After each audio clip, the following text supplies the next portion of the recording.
As cicatrizes que carregamos no nosso corpo são mais do que marcas visíveis. Elas são capítulos de uma história única, testemunhas de desafios que enfrentamos, de superação e de força interior.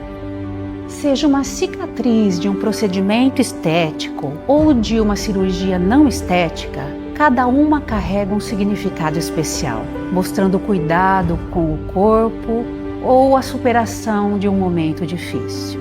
Muitas vezes elas podem trazer sentimentos de vergonha ou desconforto, mas na verdade são símbolos de resiliência e de transformação. Cada cicatriz carrega um significado, é um lembrete de que passamos por algo difícil e saímos mais fortes.